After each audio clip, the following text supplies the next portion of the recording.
Good evening, everyone. My name is Rachel Tennant. I'm acting chair of the Landscape Institute Scotland.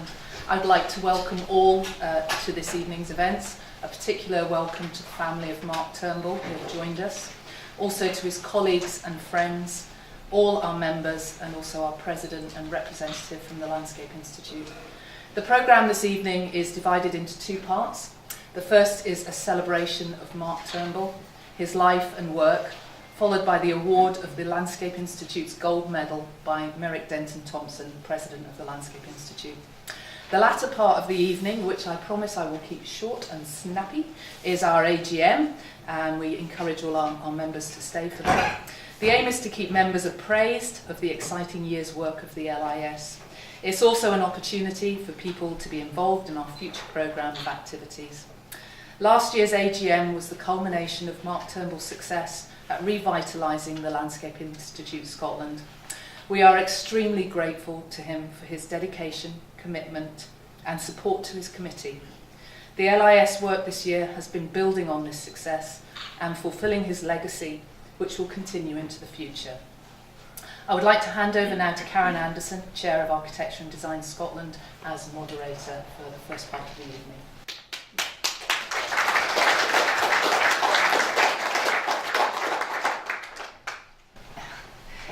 Good evening. I have the great honour of actually bringing together the celebration of Mark Turnbull's life and how it affected the profession and wider in Scotland and wider than just Scotland. Tonight we're going to hear from those of us who worked with him and who knew him on all the levels of the things that he was involved in and that he influenced. Mark was best known as a landscape architect, but he touched everyone who's been involved in the environment of Scotland, and the people who will be speaking tonight cover that breadth. He was very active in all of these things, but somewhat modest about the breadth of his activity. I think we'll all, hopefully, we're just reflecting, learn a little tonight that we probably didn't know about Mark. I worked with him as a Royal Fine Art Commissioner, and I felt that he had the most amazing ability to be firm of purpose about what he believed, but also enthusiastic and influential. He was able to bring to all our discussions a levity, but also he was also extremely sort of light in touch as well. So it's that incredible balance between the serious and the wit, which was really very, very important.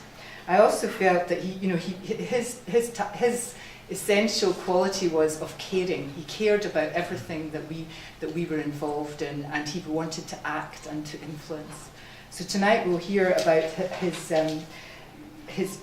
life, and those of us who knew him will be able to talk about the inspiration he gave, the practice advice that he gave, how he was a very influential advocate, and again what he was as a man, a friend, a student, a colleague, and also a teacher. So I would like to first of all hand over to Vanessa Stephens, who is going to talk on behalf of Richard Pearce. Thank you. Yes.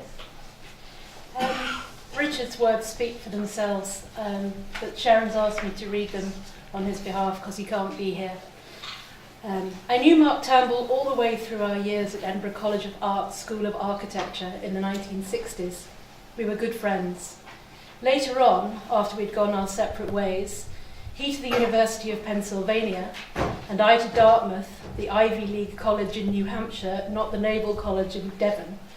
He was involved in the very earliest stages of the use of computers to aid design and to record and draw. But at Edinburgh College of Art, there was no such technology. We drew by hand with pencil and ink on tracing paper. Mark is now remembered for his ideas, his imagination, and his width of vision. But what is not remembered is that he was a superb draftsman. His drawings were exquisitely, breathtakingly beautiful. The great tragedy is that none seem to have survived. I've recently been in touch with the archivists at both Edinburgh College of Art and Edinburgh University, but neither seem to know where any such drawings might be, even if they did exist. this is Richard, and that's Richard's mum, more of later. That's Mark's mum, and that's Mark. And that's Mark's mint green Austin something. Some people might know what it is. The biggest influence on Mark during his first 3 years at Edinburgh College of Art was Richard Neutra, whose early work in California in the 1920s, after training as an architect in Vienna, was as a landscape architect. If you take Mies van der Rohe,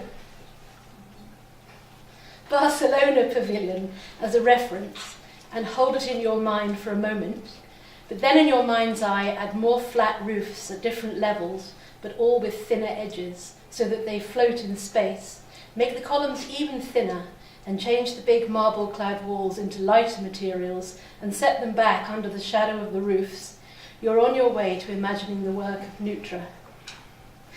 Then take the asymmetry even further, varying the sizes of the plate glass walls, and have walls and glass screens going out into the landscape so that it's impossible to define where the building ends and the garden begins.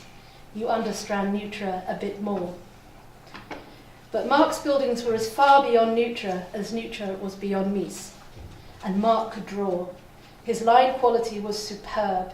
He would draw faintly using a straight edge, but then heavy it up freehand, the lines going off the edge of the paper to infinity, like some magical exploding Mondrian. His drawings always acknowledged the infinity beyond. I suspect that through Neutra, Mark learned aesthetically and intellectually that context is paramount and that nothing exists in isolation. From there, his journey into landscape architecture was natural and inevitable. He always wanted to know what lay beyond. His self-esteem and his measure of his own success came from learning and from providing imaginative, informed, progressive advice for his clients and his profession. He never tried to project his own success through fine clothes or an RP accent. Here we go, he did not possess a necktie. And to the end, he remained a plain, honest Scot and a loyal friend. After we left Edinburgh College of Art, we saw each other seldom, but he never forgot to send the Christmas card, and not too long ago, he and Sharon visited me in Ireland. It was so wonderful to find that the only change was the whitening of the hair. Surfer blonde, I believe. Yet he did like some of the finer things in life, not for what they said about him, but for their intrinsic pleasure and fun. When I knew him in Edinburgh in the 1960s, he was full of tales of sailing round the Hebrides in his father's yacht, Venture Forth, and how they had to land every 4 or 5 hours because their cocker spaniel, Samuel Snodgrass Turnbull, had been so successfully house-trained that he couldn't be on board. After his dad's death, Mark inherited the yacht, and right up to his own sudden end, he continued to enjoy several of its reincarnations. Mark also loved cars. When I first knew him, he had a delightful peppermint green Austin convertible. Once we stopped in Fountainbridge by a policeman who was determined to wipe the smile off we students' faces by booking us for some defect or other. I'll get you for something, you bastards. But he failed. Mark did all his own maintenance and repairs scrupulously. Later, Mark had a 2-seater Triumph TR2, which he drove to Inniskillen to visit in 1966. When he and I and our then girlfriends borrowed her Ford to drive to the Cork Film Festival, Mum caused quite a stir as she roared to the local shops in the TR. He loved music. As students, he played a bass guitar in a rock band, and I played a double bass in an R&B band.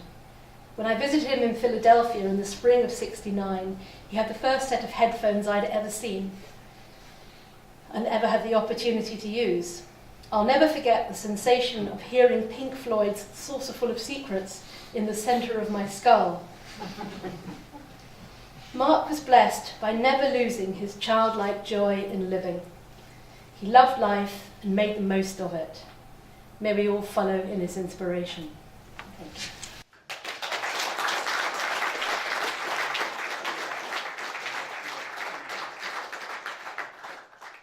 I think that was absolutely wonderful. Again, the first thing, I had no idea he was a rock star as well as a built environment and landscape environment star.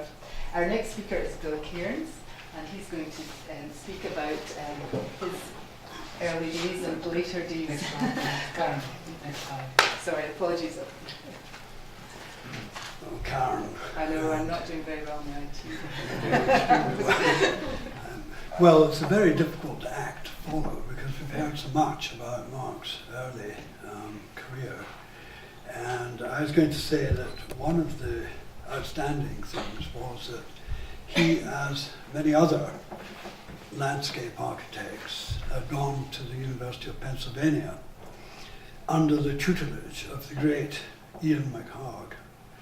And Mark excelled himself as he had done in Edinburgh College of Art, and he actually graduated at the college with a distinction in design.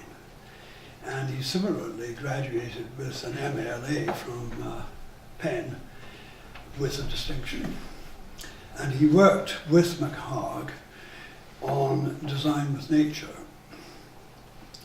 And this, as we all know, became our Bible, as it were, our introduction to that marriage of environmental science with design and with architectural and landscape design.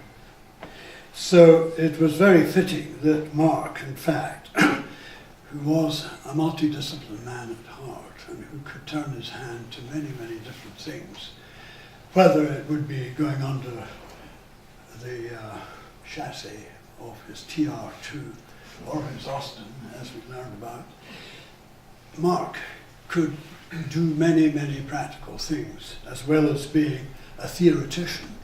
And that was a great inspiration that he was when he joined the my practice, W.J. Cairns and practice, and partners. Now I say my practice, and Mark always reminded me, he said, it's not your practice, it's our practice, and I agreed with him. And he came in as an associate, and within 2 years he had become a partner. And he made a substantial contribution to many of our most major projects, including the Derwent Valley Reclamation Project in Workington. And anyone who knows Workington would see what a challenge that environment had. Steelworks and abandoned coal mines. And that really captured Mark's imagination, because as a landscape architect, he was also a landscape engineer. And he was able to connect engineering in a way with landscape architecture, which was fundamental to some of the great successes that we had in our practice. He was also very much involved in the Megget Valley project, which was one of our great notable successes that won the BBC Design Award for Environment and Design, as well as the Architectural Award from the Financial Times. Now you could say, well, why is it that a landscape practice was fundamentally a landscape practice, was involved in architecture and engineering? Well, for the simple reason that none of us could accept the artificial boundaries that had been established between the various professions concerned with the environment, and that was our strength, that we could interface between other professionals on an equal basis. We've never submitted ourselves to being the decorators of misshapen architectural solutions. Now, as a tribute to Mark, I mean, his great strength, as we've heard, was he was a wonderful draftsman, but he was also somebody who, in fact, was able to recognize the fundamental elements of whatever environment he was going into. So he said, the great thing in my line of thinking is to identify the conditions that we have to solve. So like myself and like others who were in the practice, Mark was a problem solver. We have to start from fundamental objectives and get right into the heart of the problem. And there you see Megget before and Megget in very skeletal terms. But Mark's always, with his drawings, as other presentations will show, was always very keen to analyse the conditions under which he was working. Now here is Alan Forrester and myself with Mark, and this was at his home in Stirlingshire. Perthshire. How awful. Anyway, Alan and myself were both at MIT together, and when Mark joined Graham Aylward and myself and Alan Forrester, both Forrester and Aylward were fundamentally architects who had studied planning at MIT under Lynch, as I did too. And so it was great to have the three of us together again, as we had been associated in professional work for so long. Now, one of Mark's great legacies for the practice was that he, in fact, took the CAD capability that we were infantile in, but knew that we had to get into it. But he took that into one of the most advanced practicing CAD firms in the UK, with particular expertise in visual and landscape assessment. And to that we owe a huge price to Mark. And having given outstanding service to the practice, Mark left us in 1984 to form the very successful Turnbull-Jeffrey partnership, which he built an international reputation in computer systems related to design problem solving and EIA, particularly in electricity transmission and ensuing public inquiries. So, just in the final few words, I'm going to say, Mark was really a meticulous and no bullshit guy. He brought disciplined thinking and design teamwork to his projects. He excelled in reducing conceptual frameworks into the reality of the design problems that had to be addressed and solved. His analytical sketches and highly articulate accompanying notes provided the substance by which clients and collaborating design team members could be persuaded to see reason and with clarity and provide their support. The majority of civil and structural engineering projects in which the Cairns practice was involved were subjected by Mark to the most rigorous scrutiny to ensure the fulfillment of three parameters: their environmental probity, second, the resolution of engineering, architecture and landscape requirements as integral to any solution, and finally, cost effectiveness, even though the result might be more expensive in its ultimate realization. So Mark's great thing was that he was also commercially minded, and he could persuade clients, look, you can either have a mediocre result or you can have a much better result. So let's have a really serious discussion about this. So Mark championed functionality and abhorred applied aesthetics. He just absolutely did not like to see abstract sculptural solutions to fundamental design problems that had to reflect the environmental probity and the ecological take in all these factors. So as a team, and there are some of us, as a team here, I recognize Guy, who was in the old practice. I'm not going to say hands up everyone who was in that practice, but we know who we all were. Anyway, we've experienced the untimely loss of a true and principled leader in the professional landscape architecture. Mark was a tremendous fellow for getting people together to form and reform the Landscape Institute, which was in a pretty parlous state when he took over the chairmanship. So we certainly welcome that as part of his most serious legacy. Thank you.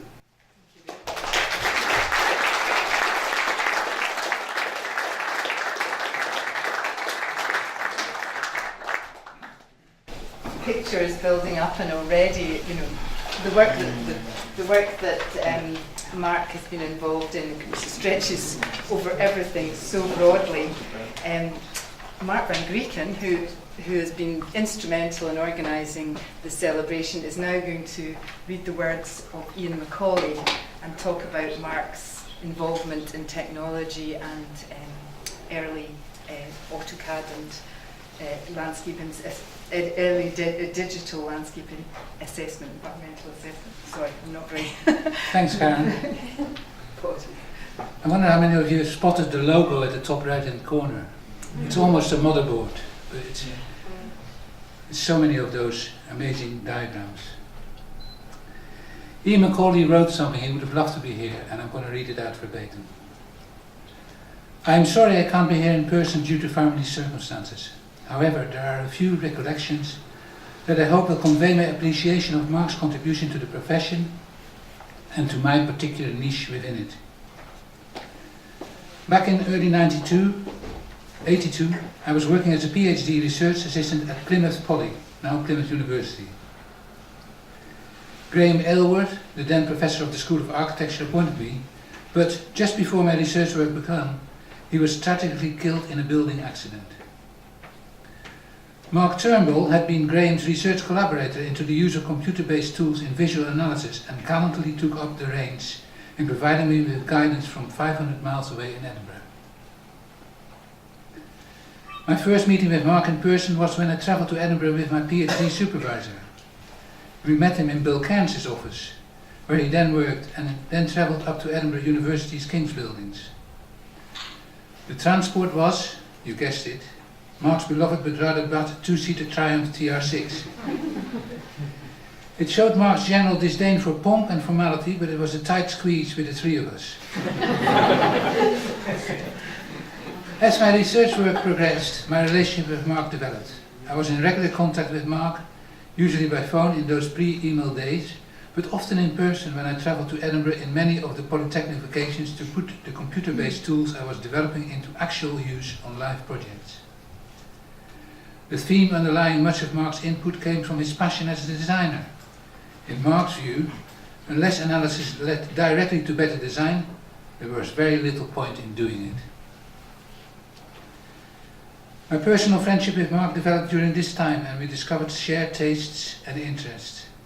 I remember one evening when we had been working at the university, we both decided we had enough for the day and went out to enjoy a pizza and a showing of Blade Runner at the cinema. During this time, Mark was setting up Turnbull-Jeffrey partnership with Alan Jeffrey. From the start, the practices of word processing and billing was done on computer. From the perspective of the 21st century, it's hard to remember how innovative this was at the time. The office was managed with a PDP-11 mini-computer, a thing about the size of a large fridge that starts rumbling away in the office hallway and had far less processing power than a mobile phone, even quite an old one. I joined TGP in 1985, and at first, other than Mark, I was the entire computer team. My time was split between further developing our computer toolkit and applying it to project work, most notably electricity transmission line routing. I also took over Mark's role in delivering an annual lecture to the landscape students here at the College of Art on the use of computers in landscape. I remember the first few times having to mount a robust defense of the idea that computers could have any role at all in landscape architecture. Over the TJP years, the growing environmental assessment team developed, tested and proved a set of analysis tools, some of which were developments of techniques that Mark had developed during his time in America in the 70s, and many of which were entirely new. Most of these seem quite conventional these days: visibility mapping, constraint mapping, visualization and photomontage. They were innovative and in some cases revolutionary at the time. The fact that they had seemed conventional now is an indicator of the influence that Mark and TJP had on the thinking behind environmental assessment.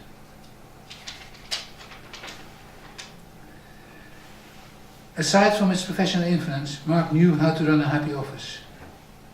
One of his innovations was the provision of bottles of wine to finish off a Friday afternoon. Sometimes the discussion over wine would be matters of professional interest, but more often than not, it would be anything but. When Envision was formed from the computer team of TGP, we invited Mark to be our chairman. His experience and slight distance from the day-to-day operation of the company enabled him to offer valuable advice on the direction we should develop in.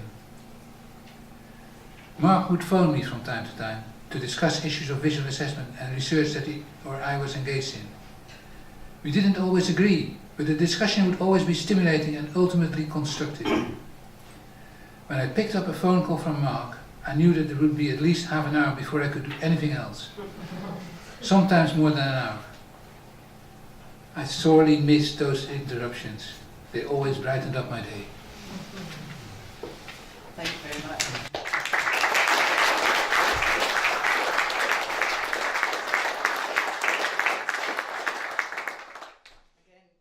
Our next speaker is going to underline the work that Mark did for the Landscape Institute. Thanks, Karen. Good evening, everyone. And it's quite interesting to hear Mark reading Ian's words about having to talk to the students here on a regular basis, because one of the first things I was going to talk about this evening was the first time I met Mark was when he was invited down to Newcastle University to talk to the landscape students there. This is in the 80s, 1980s, to talk about computer applications in landscape architecture, and no one could understand what on earth this could be. But that was an inspirational session. Every year he came down to do that. He had people running up to him afterwards asking him loads of questions about, what actually we could be doing here and where was it all leading. And people were starting to talk about environmental impact assessment. So what is that? Because you remember 1988 was the year that we first had EIA regulations in the UK. So it was all very, very recent stuff. So that's when I first met him. He used to come down, talk to our students, and you'd go away at the end of the day and think, wow, inspirational. And I think that word's come up already several times.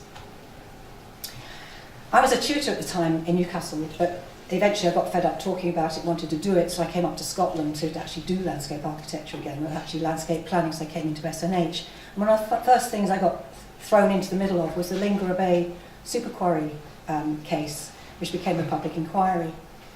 And I thought about the things that Mark used to talk about when he came down to talk to students, and I invited him over to the office in Bonington Road, as it was then, to talk about how we could actually put some thoughts together about computerization, visualization of this huge, great big development that no one really understood the scale of for a public inquiry purpose, because the views on the island where Lingra Bay is based and South Harris were actually quite pro the quarry at the start of this whole process. This process of this case went on for years and years, and some of you will remember it. But in fact, we were at the time developing ideas that became what is now LVIA. And it was the first time we actually made it very clear in our case. SNH were objecting, obviously the developers were proposing. We had a very mixed opinion on the island and quite a lot of pros were saying, but nobody, we thought, really understood the scale of this thing. So I was saying, can we not generate something that would actually make it possible to see? So we have this site. It's not a great visibility in here tonight. We'll try to get the lights down, but it's either all off or all on apparently, so sorry they're a bit fuzzy. But this is the heart of a national scenic area in South Harris, and the mountain is just behind to the right there. The proposal was to take away half the mountain. It was half the mountain going to disappear into an orthosite quarrying, which was meant to be apparently a grade 1 mineral needed for particular optical properties, but actually we knew it was actually going to end up as roadstone. So we weren't thinking it was too sustainable. So Mark said, well, I'll have a think about this, and that was in the days when we were starting to produce visualisations, computer-generated ZVIs, as we now call them, zones of visual influence, and we produced them for the inquiry. Well, that went down like a ton of bricks with the developers, and we were accused of being very inflammatory about what this thing was looking like and where it could be seen from, the extent of the visibility, over 60-kilometre radius span, and yes, it could be seen from space because it was white. On a green background, it was white rock and orthosite. So we thought we were on pretty strong grounds. We're also separating out for the first time visibility assessment from landscape assessment and impacts on each of those separately. It was all being done as a one-off before, and we wanted to start teasing out the differences between landscape impact assessment and visual impact assessment, which this case allowed us to do. So in order to do that, this was produced by TJP. Now, Mark and I talked about this, and I said, well, we can't put that out. SNH would just get crucified if we put that out. Someone else, yes, it's great, artist impression, based on very early computer-generated imaging of the developer's proposal. This is the full extent of it after a 60-year working period. And it was going to change the face of South Harris in no uncertain terms. They couldn't possibly be classified as a national scenic area, even after restoration, which was pretty poor in terms of what it was going to achieve, because the land there was, as you can see, those areas have not got quarry on them, pretty bare, and that's after 10,000 years post-glacial weathering. So to do restoration of that was not going to happen very quickly. So decided, okay, well, someone else maybe, and I have a few examples still here. Postcard, do you like a postcard of a super quarry? Friends of the Earth took this up, and it went out like that, and that changed the opinions of people in South Harris. So that is, thankfully, to the ideas that Mark had. He was quite challenging, and I remember hearing Apache, the cowboy, at the funeral, which was just perfect music to me, because he was, you know, even in very, very formal circumstances, he thought outside the box. What can we do here? How can we express it? How can we actually get the message across? So with this, we got scale. So that's something I really wanted to share with you, because that was predating all our guidance we now have on landscape and visual impact assessment. He was later involved with the first edition, which came out not until 97. This PLI was 94, 95, spent a winter in Stornoway, presenting, witnessing on that. And TJP were behind me all the way along the line. And it was an interesting experience because it was new to me, this computer-generated imaging, visibility mapping, and it helped our case enormously. And so we went on a pathway which then took us into LBIA methodology, and you now have 3 editions of LBIA guidance, which Mark was involved in all 3. And at each stage they have progressed in terms of their finesse. And so I'm not going to say much about Envision because I knew Ian couldn't be here, and Mark's given you an idea about his thoughts about Mark Turnbull's involvement with the whole computer generating process. But I did speak to Ian on the phone when I heard he wasn't able to be here today. And it has to be said that Envision 3D has its roots, I think, connected to Design with Nature. Because Design with Nature actually started thinking about layering of information, about GIS layers of information, which then became our understanding about landscape and visual impact, became on those GIS layers of what we call landscape character now. And so the whole thing is really a running stream of thinking and development of process. And we've now got a very, very, I think, sophisticated approach to that, which might be judged by others or not. But Ian was there, Ian McAulay was there right at the beginning when that started in the 80s. And I think, as I understand it, the roots in its research work and use of computers and visualisation analysis of issues in the visual environment was instigated by Mark and the late Professor Graham Alwood, as we mentioned, in the late 1970s. So, you know, he was there right at the beginning of all of this. Okay, I think that's enough about past experiences working with Mark and his influence on what our techniques are in landscape planning in particular these days. For my other side, I want to mention to you is about what's happened with the Institute.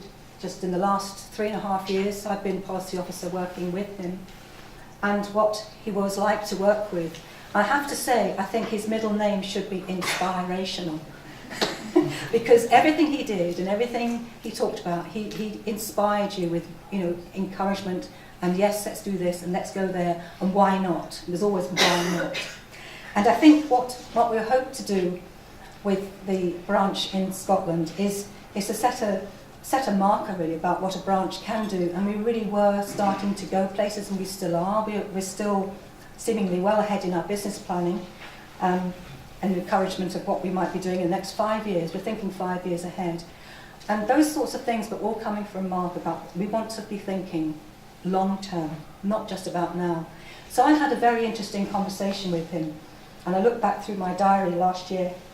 It was Friday the 29th of April, like 2016. We were going to a meeting at the Scottish Executive at Victoria Quay, and it was just like this week's weather: howling gales, sleet, hail, snow, really appalling end of April weather, and we were standing around waiting for this meeting to take, I think someone else was coming and they were late, so we were just passing some time before we were going into the office. And we said, oh, this must be climate change, it's the end of April, and what's going to happen in the future? And I said, oh, what about the future? And what are your thoughts about that, Mark? He said, well, I'm not going to be doing this forever, you know. And I said, so who's going to fill your 7 league boots when you're off? He said, well, actually, I have had a thought. And he said, do you have to name any names? He said, yes, Rachel Tennant. And so here we are. We have, Rachel has been kindly doing that for us as acting chair for the last 9 months or so, since I talked to her on the phone across the waves in Hong Kong and said, would you? And the other thing he said that day in that howling gale was, yes, and I have plans for LIS, you know, to have a base. You know, we need one. We need an address. We need somewhere to operate out of. And he said, oh yes, you thought about where that might be. He said, yes, I've been having a talk with Neil Baxter at RIAS about the possibilities there. I said, oh, that's interesting. Thinking, not a chance, you know, you don't get paid that by what we get for the block grant from London. But hey, you know, we have it. I'm really pleased to be able to tell you this evening that we now have a tenancy agreement signed, and we have occupation of 2 rooms in this building on Rutland Square, which is RIAS's building, which they have 2 rooms that are able and gave us first refusal on to rent from them as our base. We have an address in the Scottish capital, which is in an area in the city where all the other institutes have a base. So we feel we're moving in the right direction, and that's certainly one of his wishes that he mentioned to me on that day. I forgot all about that conversation until the next month when things happened. And I was telling Sharon in the middle of the night, a few days after he'd gone, I remembered this conversation in the middle of the night. I thought, I must get up and write it all down. So 2 out of 5 things on that list we've achieved in the last few months, and it's thanks to his inspiration that has led us to where we are just now. Thank you.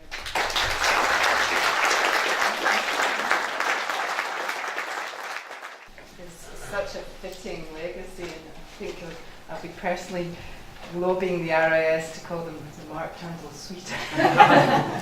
It's fantastic.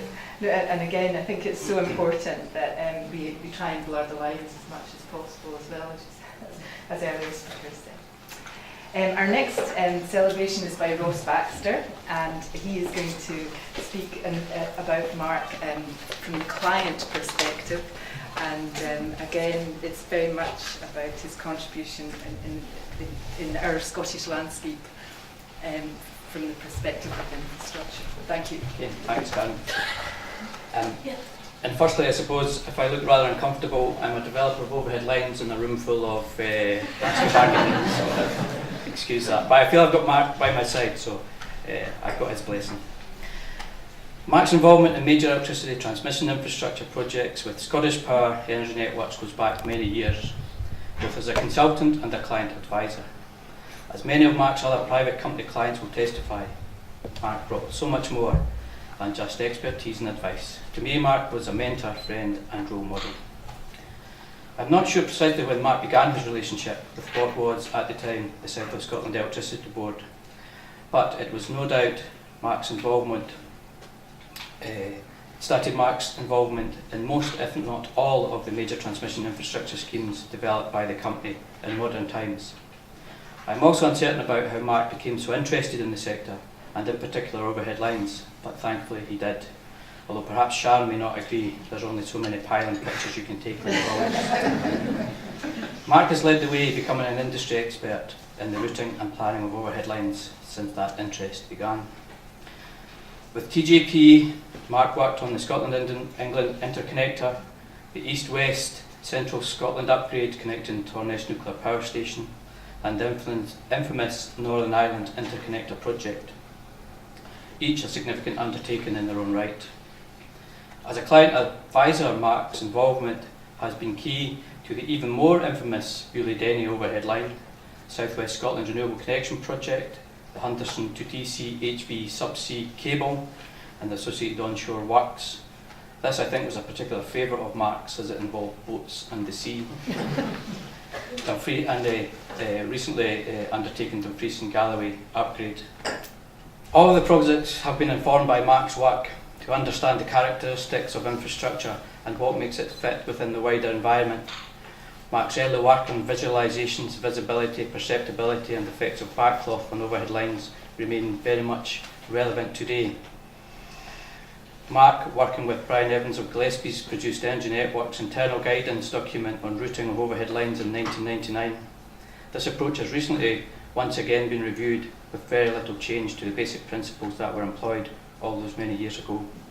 An approach that has withstood significant scrutiny over many years.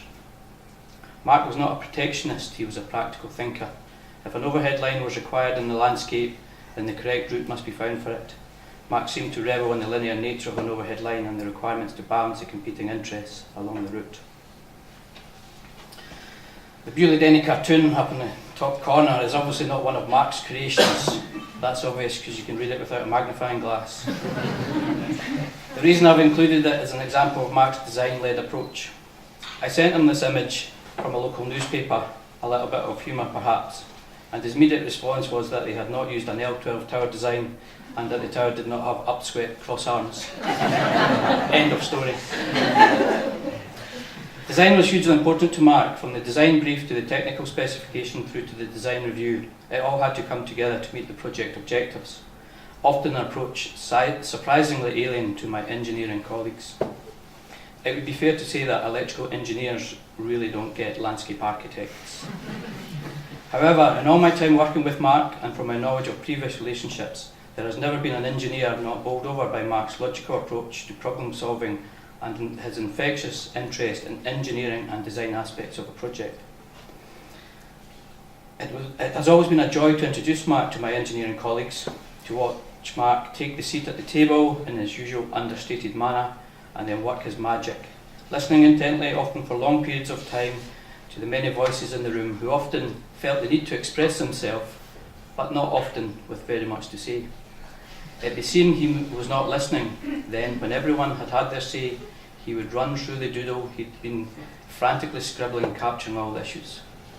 With particular reference to his scribbles, Mark would begin a short summary, asking questions of all those in the meeting, and before you knew it, Mark had the answer presented to him from those around the table. There was no doubt Mark always knew the answer, but Mark realised that it was often best if others thought they had arrived at that answer themselves. Truly masterful. I first met Mark sometimes towards the late 1990s, soon after beginning to get involved in the routing of pylons and planning matters. I was young, inexperienced, and what little I did on the job. I often had nothing much to contribute during meetings. Some would say that's still the case. Despite this, Mark treated me no differently from others at the table. Everyone seemed equal in Mark's eyes.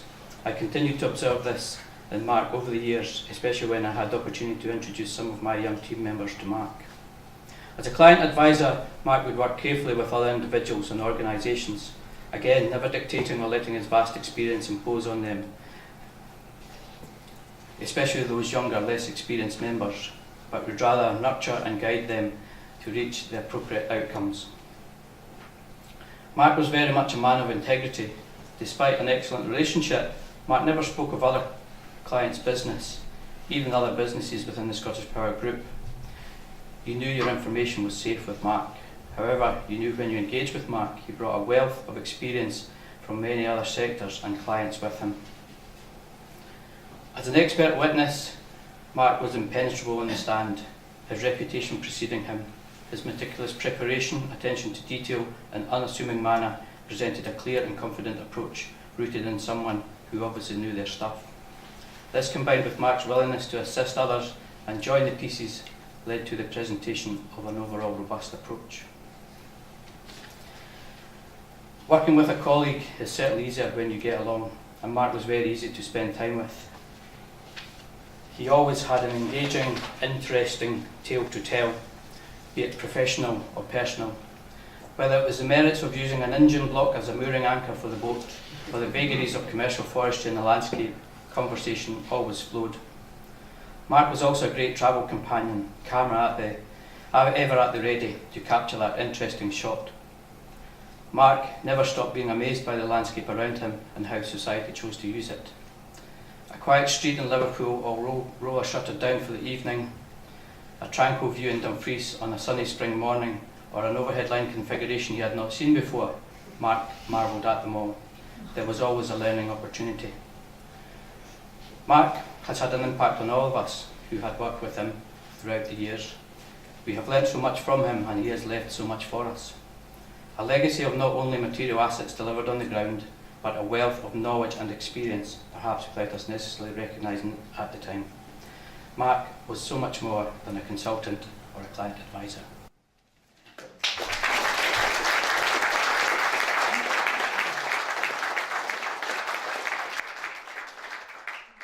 Thank you, Ross. I think a lot of us in the room will you nailed how he worked. The quiet deliberation, it was just bang on.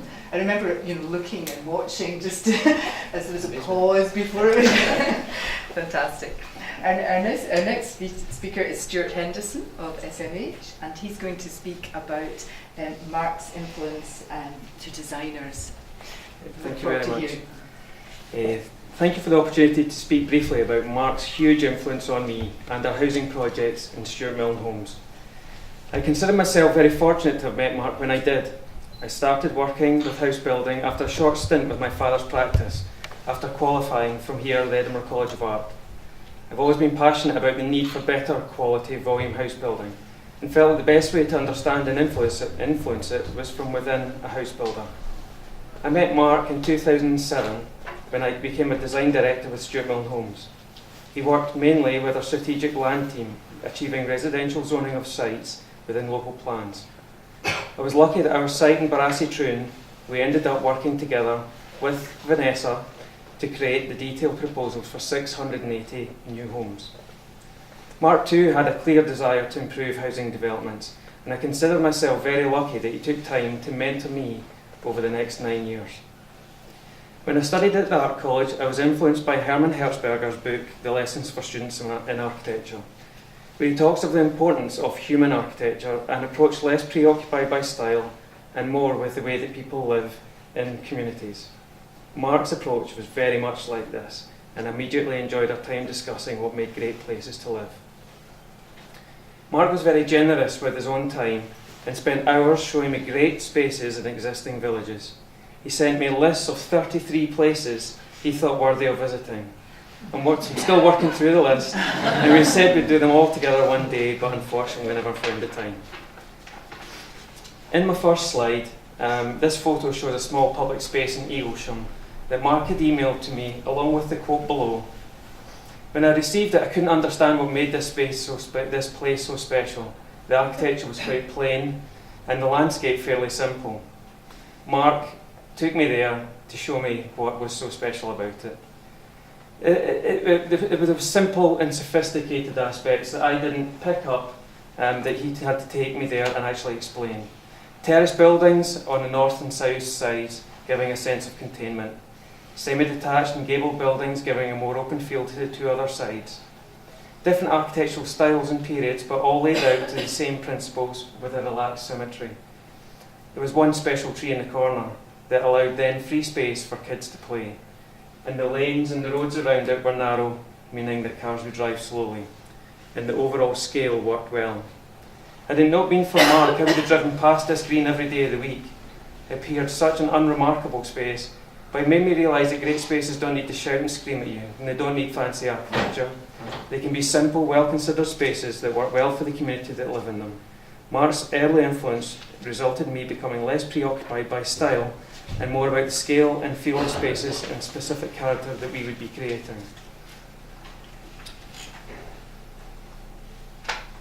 When we work together on projects, I admired his ability, as other speakers have said, to communicate so much with so little. His small doodles told a complex and highly considered story. This slide here shows a concept for approximately 400 houses in the green belt of the south side of Glasgow. His sketch covers approximately 20 square miles and ensured that our more detailed site analysis was grounded in the wider landscape settings. His storyboard on the right, all the little doodles on the right, they set out the core principles of the development. The flow of the landscape, both in plan and in section, the retention of existing mature tree belts, key new planting to frame the open landscape, and the movement of people through the site. Mark's desire to ensure that our developments created beautiful places for families to live in can be seen by his constant consideration of the person in the landscape. Pretty much every sketch I ever received from Mark included people. His base consideration was how people would relate to the landscape and to each other. This next slide shows his thoughts for a site that we looked at in Rathall, just outside of Edinburgh. This site is bounded to the south by a mature tree belt and a track along a ridgeline, and to the north by the Union Canal. How our development related to these sensitive edges was a point of much discussion between us and the planners. Mark's sketches highlighted the consideration of how people would use these edges of the development and the opportunities that would be available for people to connect with each other. If we got the boundaries, the landscape, the built edge and the scale right, then the development would integrate well and be an enjoyable place to live. The style of the buildings was really of no consequence to Mark at all. I love the detail in these sketches. There's a person looking out of the bedroom window to the people walking along the informal paths on the very top corner. There's a small pergola in one of the sketches, on the one at the bottom down there, right on the corner of a rear garden fence, just because he knows that that would be a nice little bit of protection on that corner. And then he shows the height of a person down at the bottom, showing that views are still maintained below canopies. The thought in these sketches at the very, very first meeting shows a highly considered approach to the site, that clearly, if we could achieve that, it would be a great place to live. In addition to Mark's design skills and ability to communicate complex issues in a clear, simple way, he was also a great member of the project team. Everyone enjoyed working with Mark and valued his insights. He commanded respect from planners and other professionals, but he achieved all of this in such a quiet, seemingly effortless way, and I think that this made his thoughts and interventions even more potent. He surrounded himself with some amazing people. Vanessa continues to inspire and drive us to achieve better designs, and we now have the benefit of Marc van Grieken's experience in design input. Mark has been one of the most important people I've met in my career. He's given me a very strong understanding of the most fundamental aspects and makes great places and spaces. He gave me the confidence to continue to work with a palette of standard homes with a simple architectural style, allowing us to deliver new homes in volume to a very high standard of build quality. So long as we design our layouts with a deep understanding of the surrounding landscape or townscape setting, and ensure we have clear hierarchy of streets with appropriate scaled open spaces, we can create beautiful places for people to live in. The photos on this slide just show a few of our latest developments, and I think what I find most positive about the new direction that we're going in within our business is the feedback we're getting from the families that live in our houses. When asked if you were to describe your development to a friend, what one thing would you be most positive about? Clients have said, the whole area. It's a lovely place to live and they look after the development well. It's just the landscaping and how everything is tidy. Also, the layout of the development has been very well thought out. Another one, the layout is really nice and unlike any other new development I've seen before. It's like a small village and the layout is so different. They've taken time to look at the common areas of ground within the landscaping, and it makes it look really nice. The one comment is the space, the layout and the flow of the development. That's come from a client, and Mark talked a lot about the flow of development. So it's nice to see clients picking that up. In addition to this, we've received very positive feedback from the wider housing community through design awards. I'm very happy that the Homes for Scotland have just nominated Barassi Troon for the Development of the Year Award 2017, which is the very first project that we worked on with Mark and Vanessa.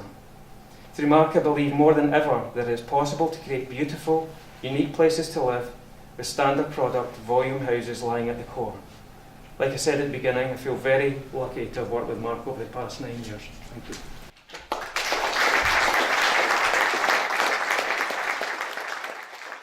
Thank you very much, Stuart. It's so important, that legacy, that we're scheduled apparently to build thousands of houses over the next years, and as such, all of us in the room will hope that Mark's legacy there is embedded in the process, and we'll be lobbying for that as much as we can.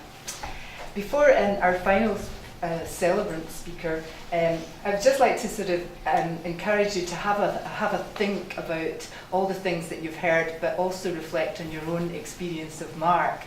After our final speaker, the intention is that we would hope some of you would be able to share for the room and specifically for Sharon any memories that she may not be aware of, or any reflections on his contribution, which, as we've seen, comes across so many fields and so many important spheres of influence that affect us dramatically today and continue to. But our final speaker, Alan Cameron, is going to talk about Mark's work with the Countryside Commission, the Royal Fine Art Commission, but also as a friend, which is vital. Mark, the man and companion. Thank you very much.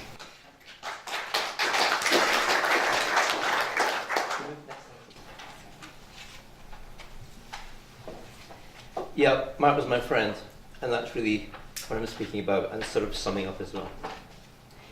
Thank you, Rachel, for outlining our AGM last year, which of course was Mark's last big event. It was an excellent occasion of presentations and chat. It was great for Mark, and he was elated. He was thanked publicly on the night. It was simply his due. He had led a turnaround in the fortunes and status of the LIS. He was applauded loudly, and his effort was acknowledged in his lifetime. He was touched by this. At the time of his death, I was reading a bio on John F. Kennedy, An Unfinished Life. This was so like Mark. He was still doing so much stuff, consultancy on various fronts, his continuing engagement with visualisation, assessment and master planning, the LI board and technical committee, and of course the LIS, where he had so many plans for its development and growth of influence. And happily we've heard tonight that some of this has been happening. On the morning of his death, he was up sharp, business as usual, a full day ahead. In the evening, we had scheduled a review of an LIS competition. We never had that talk. Mark was a great analyst and strategist. He saw links and connections, yet he was a techie. He wanted to know how things really worked.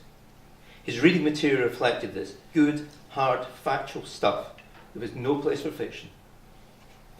His LIS committee agenda was always overfull, so we had to overflow for a pizza, to mull over ideas and strategy. Sometimes it was a handful of people, sometimes only he and I. On one occasion he asked me to be vice chair. I replied that this office doesn't actually exist. No problem. He thought we needed one, and that was that. Clear determination despite the noise. On these occasions, Mark's pizza was always classic base Americana. America was significant in his life. As Bill has outlined, Mark joined his practice on his return from the US. He had studied and worked on the East Coast and then moved to the West to work and teach. It was there he started his lasting interest with computer-generated imagery. His affection for America was wide, its cities and landscape, culture and lifestyle. He had a muscle car there, a Chevy Stingray, a very serious one. He developed his trademark casual dress, consistently blue shirts, and complete absence of ties. Vanessa tells the story that during his prep for a public inquiry where he'd appear as a witness, his QS asked, "Mr. Turnbull, you will wear a tie." "Sir," he replied, "I don't have one." As for the blue shirt, Sharon explains, they were laundered en masse so that people can see that he has more than one. Mark loved music, much of it from America. He played bass guitar. His hero, Hank Marvin, of the Shadows, played lead. So at Mark's funeral, people arrived to the sound of Apache, a Shadows classic, followed by Beach Boys. Mark would have been really chuffed. His techie side liked taking things to bits. He built amplifiers. It was not enough simply to enjoy things. He had to understand how they functioned and how they were assembled. This informed his approach as a practitioner. It resulted in a balanced individual with vision and imagination to understand the big picture, but also to comprehend a lot of the detail. He was a good friend. As a colleague, he was receptive, and with his self-assurance and confidence, he always gave credit where it was due.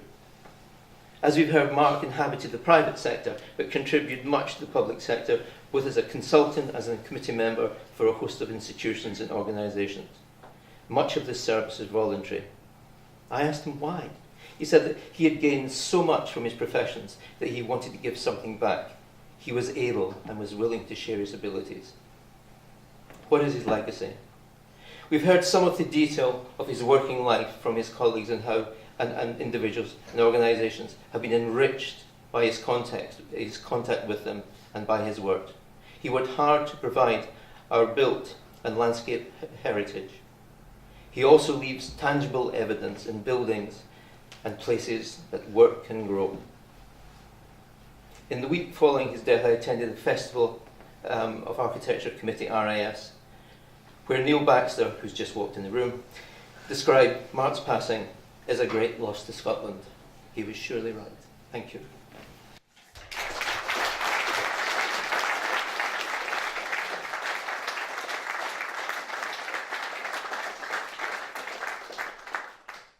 Thank you very much.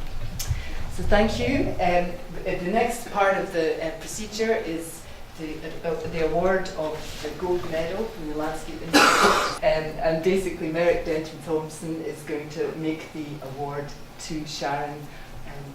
And I think Thank you very much for inviting me this evening. It's been a fabulous evening, and thank you very much for all the contributions that people have made. Now, you made a recommendation. Your recommendation went to Advisory Council that Mark should receive the highest award that the Landscape Institute can offer in gratitude to a lifetime dedication to.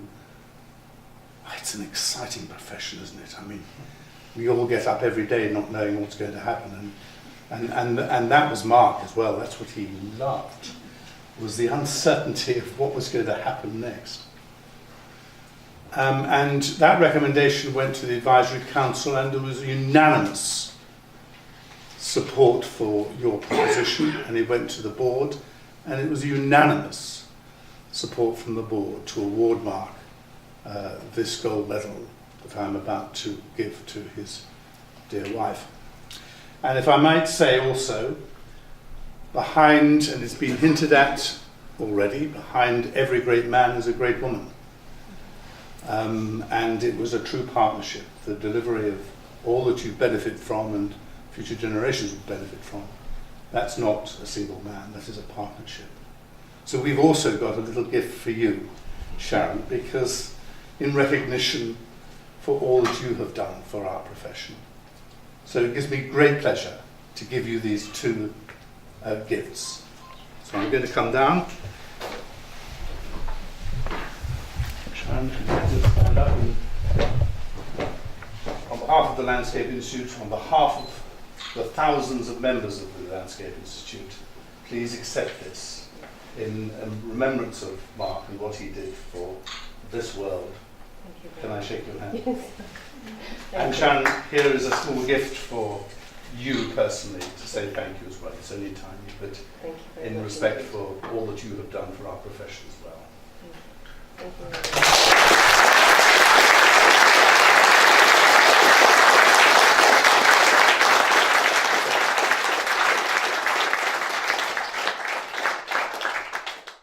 I just would like to say thank you and reiterate that Bill started this.